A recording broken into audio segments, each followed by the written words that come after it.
Rabbi Emily Korzenik, you were the first woman accepted into AJR. What motivated you to go where no women had gone before and enter a profession where few women had gone before? Well, you're right, just few. I was really encouraged by the first woman, Sally Prizand, I think was the name, by the Reform movement. I felt, well, now it's possible. And now all the things that I had done before, from being president of a synagogue, uh, etc., uh, made it possible, perhaps. So a friend of the family's was a rabbi by the name of Michael Gelber. I don't know if you know that name. And I approached him and I expressed my interest. He was then the dean. And he said, Emily, don't apply. I will not accept you. Well, I was pretty upset about that, but he was gone in 2 years. And a very nice woman, and you'll have to help me with the name, who became the dean for a couple of years. Do you remember that name? Was it Shohama? No. Shohama came into the school. I admitted her into the school. Friedlander? No. I don't All right, she was the dean for a couple of years. You know, things were very shaky in those days. And she accepted me. I really had very little to do with her. That's why I don't I'm sorry to say, don't remember her name, but I really had no contact with her to speak of. And so that's how she accepted me. And Steve Leon accepted me. And he was very wonderful because he said, you know what I'm going to do? I'm not going to put the first names. I'm going to put E. Korzenik and whatever the name of the few of my buddies, David Marks and Danny Horowitz were in my class. And he said, I'm just going to put the first initial and then let them confront you rather than say, I won't have a woman in the class. You're there. Let's see what happens. So that's the way it went. And really, most of them were very nice. They were a little bit in shock. And one gentleman said, this is such a crazy idea to have women as rabbis. He said, it's all right. It'll go away and you'll be my student. And he ended up being the one who taught me the trope. You know, you just never know. Just couldn't have been lovelier. So it worked out. And certainly Rabbi Aronowitz, who was teaching Talmud at the time, lovely, lovely, sweet man. And he would say how nice it was to have such a wonderful scholar in his class. And he was generally, and he invited me to come and be a speaker at his conservative congregation, which was very far away from accepting women. And I had an interesting experience there because I talked about my background, how I came to wanting to be a rabbi. And one man asked me a question. They were asking questions, and he said, he didn't ask a question, he made a statement. He said, you're just a woman who likes challenges, on the basis of what I had done previously. And I said, you're absolutely right, sir, and this will be the greatest challenge of my life. So, but then Rabbi Aronowitz, who I was very fond of, a lovely, lovely man. He had a sad man's Jewish sense of humor and a lovely teacher. And he was the only one that, because I cared about him, upset me as a woman. And I'll tell you the circumstances. I was a student, and there were meetings of the group in all places where they can have gambling, Atlantic City somewhere. And there weren't 10 men down. I would have been the 10th man, and they didn't want to accept the 10th, that I was the 10th. So they quickly were calling upstairs to get some of the lazy guys who hadn't got down to services. And then there was some question. They got somebody down, and we had 10, and they didn't have to count me. But then there was the business of going up for an aliyah. And somebody said to me, "Go on, Emily, go up." It was Al Lowenstein.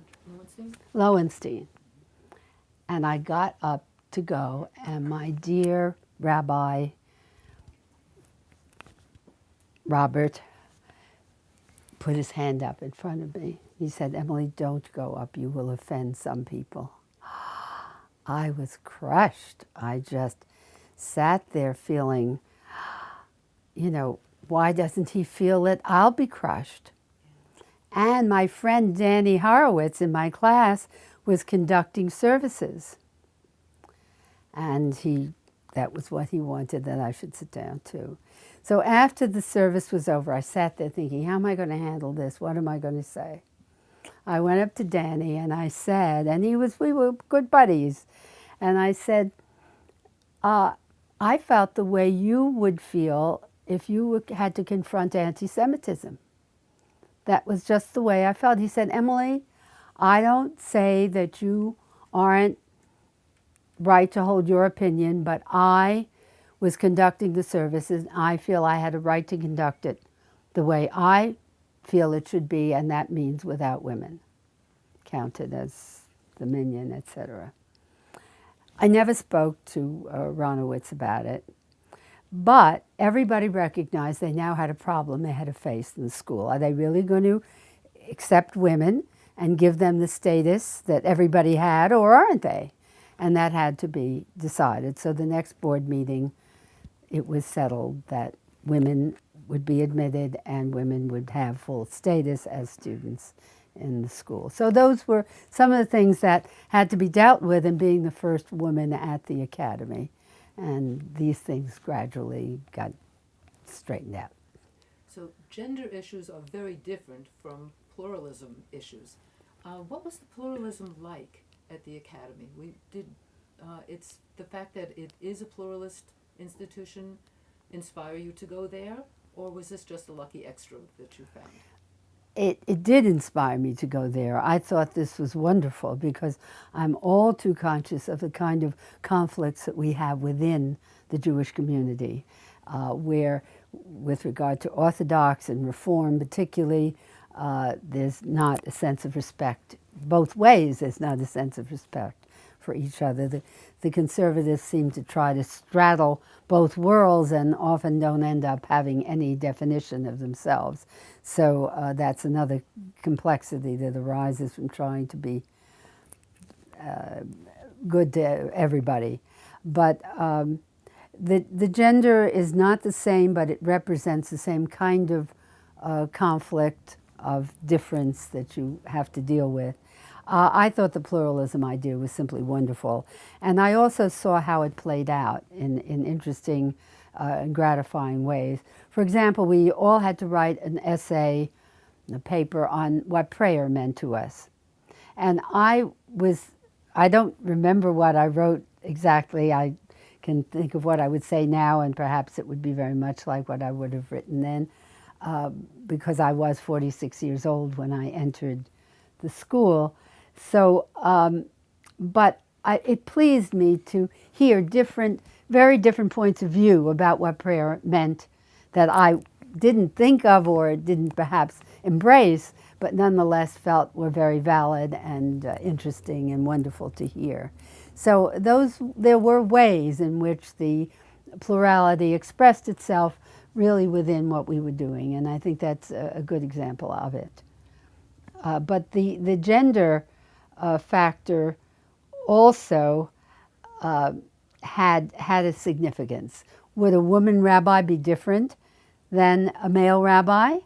And what does that mean even in the student context of how I would react to things? I do recall that I was applying for the position that I took as this very small little group that I built up. There were some names on paper that weren't all even alive.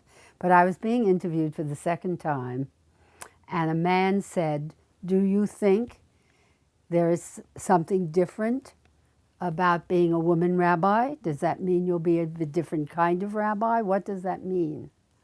And at the time, I was very much into there's no difference, we're all the same. But I answered it this way. I said, I think if I were choosing a rabbi myself, and I had at the time already been on a rabbi search committee, I said I would want someone who was very knowledgeable about Judaism and had a passion to want to share it with others, and that finally I would want someone who was a kind, compassionate, caring human being. And I said, I think none of those statements are gender connected. So that was the way I felt about it, but I expressed it in that way. But I do think I had something of an advantage as a woman at the time anyway. I could hug and kiss everybody.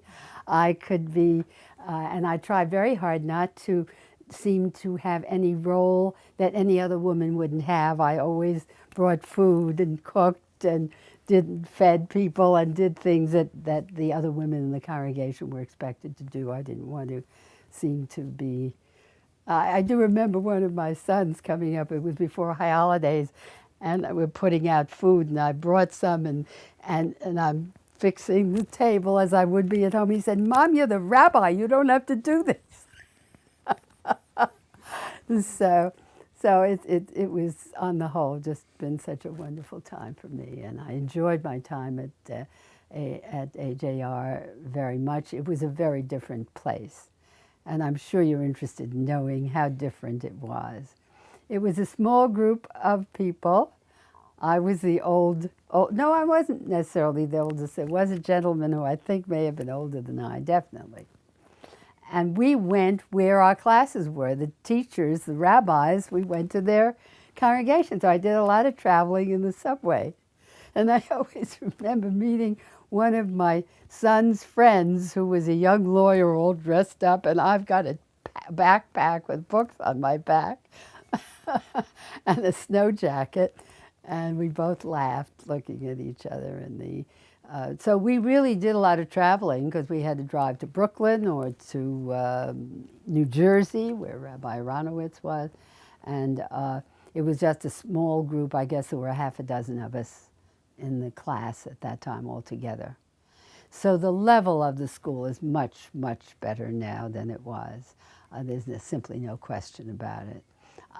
I cannot remember one of the best teachers in the school, and I was looking around to see if I could find it last night, and I couldn't. A gentleman who the whole year was on the book of Jeremiah, and I got a lot out of it because it really was line by line and sentence by sentence, and it was good for my Hebrew. It was good for close study of something that I had never done in that way, and he was really excellent. And I had to write the paper in Hebrew. And I'll tell you, they weren't big, they were paragraph, but I mean, it's all gone now, I'm sorry to say, but it was a great experience and one of the highlights of my studies at the academy. You mentioned some of your colleagues. Who were the most memorable characters? What did they teach you, and what did you teach them? Well, I would say that David Marks was an outstanding student, a very bright young man. He's in touch. He's not so much in touch with me because I'm not in touch with some of the things he's doing, but we were, as students, we were very much in touch. And he had decided between taking a PhD in English and being a teacher or becoming a rabbi, and that was a decision he had to make. And he was a very, very bright, very interesting, simply because he was so bright and had good observations and it lent to a discussion that I found stimulating and enjoyed. So we were very much in touch while we were students. And Danny Horowitz was just a lovely guy. And then we had this little thing from the beginning. But I would say I enjoyed my fellow students. And one of the teachers I remember who was wonderful was Ravid, Dr. Ravid.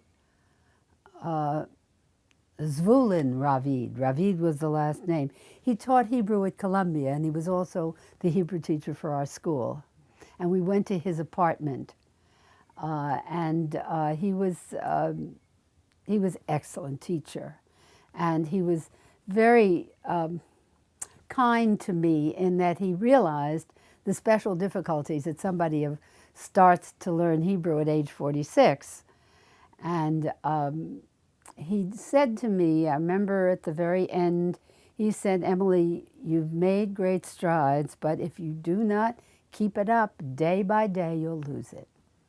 And of course, he was so right. And of course, I had to read the Torah portion for the services on Saturday, and read parts of the Bible, but I didn't really keep it up. So little by little, I lost it. And most of all, what I was sad about was I lost my ability to write cursive Hebrew. I sent letters to friends in Israel, and they would be so impressed. And I put all the vowels in, which nobody does, but that was the way I did it. So, but it went, and it did. That was sad. So you certainly overcame a major challenge in being first woman. Were there other challenges that you're proud that you overcame? Well, all of the challenges that came before my feeling I could take a leadership role in something that I cared about.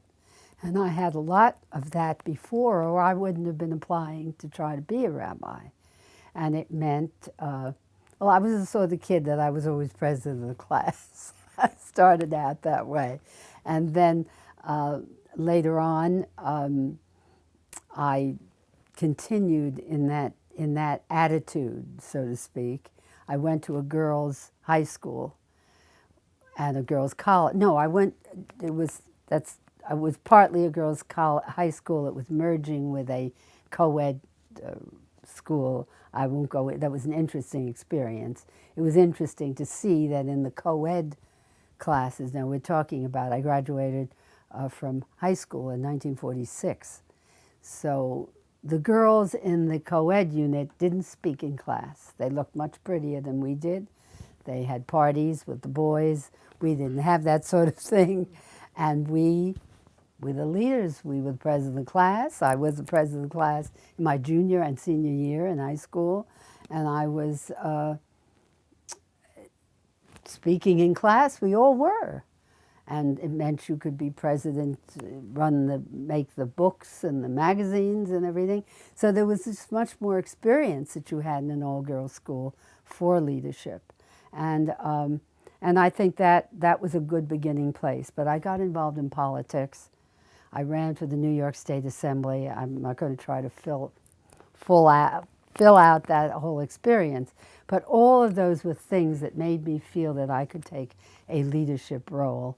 And the degree to which I was successful at it, I won a primary against a man who spent a lot of money, and I didn't spend any, and won anyway. But it's a whole long story you don't need. But it really was important that I had all these experiences that made me feel, oh, I'm debating with men on political subjects that I have to run for the New York State Assembly. And I learned I was just as smart as they were. And in a way, you had to learn that because your role was so different. And that was important in my feeling that I could take this on. I've heard a lot of connection and a sense of leadership and responsibility all through your career before and during and after you were associated as a student with the Academy. What's the nature of your connection with the Academy now? Well, I should say what my nature was with it after I graduated. And I did become the admissions person. In fact, you talked about where you're going to go tomorrow, and I took her in as a student. I also hired Rabbi Mann, and I'm very proud of that. He's wonderful. I don't have to tell you what a wonderful teacher he would be. And I really was reminded of it actually at 28 Wells Avenue when we were both together at one of the inaugural occasions. And he came over to me and he said, "You remember you picked me for the," and he seemed, so we enjoyed that together. So I had that role, and I taught Jewish history for a couple of years. And I had a very interesting experience with that because a couple of the fellows and two of the boys, there were some women in it, but came up to me and said, "You know, we feel we should know something about Islam. It's coming up now and we should know." So I said, "You know, I think that's a wonderful idea." So I proceeded to take half of the year. Now, I knew nothing about it. I went to Columbia University and got their syllabus and read all summer long. I learned a lot, more than my students did, but there was a good deal of criticism of it. Well, they properly said, "Who are you to teach this? You don't know, you're no expert or even, you know." And we have to learn Jewish history, and we have all we can do to learn that. That's what you should be teaching it. So I didn't do it again, but I got a lot out of it. And when things really boiled up to Islam being as a rabbi, I did.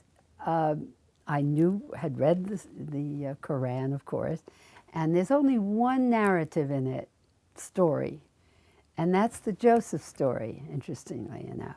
So I said, I think you can see the differences and understand something about Islam if together we read, as I did this as a presentation and a class, if we compare the Joseph narrative in the Bible and the Joseph story in the, and it is, I'm not going to do the lecture now, but it is interesting to see how they differ and how they're the same.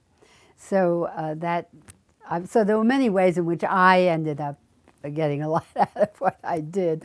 I'm not so sure how much my students got, but some of them wanted it, so I assume that they did find it useful, particularly as it has become increasingly something we need to be informed about. Interesting that you mentioned Joseph. Joseph, being rather misunderstood, actually brought a lot of blessings to his family and his people. What blessing would you give to the Academy for its future? That's a very nice way of putting it, I think. To enlarge upon that without actually giving a blessing, I really have rejoiced to see how much it has grown and developed in very positive ways. I think the leadership, your dean, she's just wonderful. And many of the people connected with it and teaching in it are excellent. And I think it has been true to its intentions, which is not a small thing to say. I think that it is trying to stay close to what I feel inspire me about Judaism. And that is the centrality of justice and compassion. No man what God doth require of thee, only to do justice, to love mercy, and to walk humbly with God. And the other particular thing that Judaism, it's the same spirit. You were strangers in the land of Egypt, you know the heart of a stranger, therefore care for the orphan, the widow, and the stranger. I think those are the kinds of thoughts and ideas and tolerance for one another within the setting that you need to have if you're going to create a place which has diversity and difference of opinion and respect it. You have to have a spirit within yourself that wants to do that. And I think that the Academy has been faithful to that, and therefore faithful in no small way to its purpose. Thank you. How did I, all right. Go ahead. Yes? Yep. Okay. Rabbi Steve Leon was very important in my, the position that I had. He saw an ad in some Jewish periodical for a part-time rabbi it was in Stanford, and they were putting this out in the New York area. And he called them for me, suggested that he had. I was then, I think, finishing my second year, and he thought that I might be a good thing for me to do. And they told him that they had so many applications. They had a half a dozen men who had applied, and there was no point in seeing anybody else. So that was that. But he mentioned it to me, though. And sometime later, for whatever reason in his head, he could even have been the following year, he called again. And they said, well, we'll talk to her. We'll talk to her. And so somebody called me, and we had an hour-long conversation on the phone. And subsequently, I was invited up to meet a couple of people, and then I met a larger group meaning 15, 20 people. It was a group of people. I think maybe it was a whole congregation, probably, at any rate. And I was asked the question that I told you about before, what do you think there's anything special that a woman brings to this? And I said somebody who is knowledgeable about Judaism, has a passion to teach it, and is a compassionate, kind human being. And nothing about that differentiates from a gender point of view. But I also knew when I met with them, having been on the Rabbi Search Committee, that by the time they saw 5 men, they would forget who was which. And they would remember me. And I think that turned out to be the case. And I think some of them were a little excited about being in the front of this, and the women particularly of wanting to have a woman. So I certainly want to thank Rabbi Leon, because it was a very good thing for me. I could do what I wanted with it. So when you talk about how AJR fit into that, that was easier for me. I could think about what was specific to my personal experience and reflect that into what I wanted to do. And I think that the whole attitude of openness, the whole attitude of acceptance of different points of view was very useful in the way I approached my own work. I had many reasons to do that. I had a husband who came out of an Orthodox background, and we had to put our act together, and being Jewish was very important to both of us.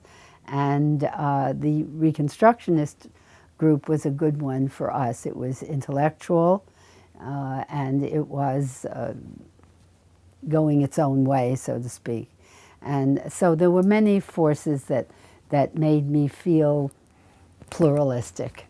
And certainly my education at AJR was very much a part of that. Sophie?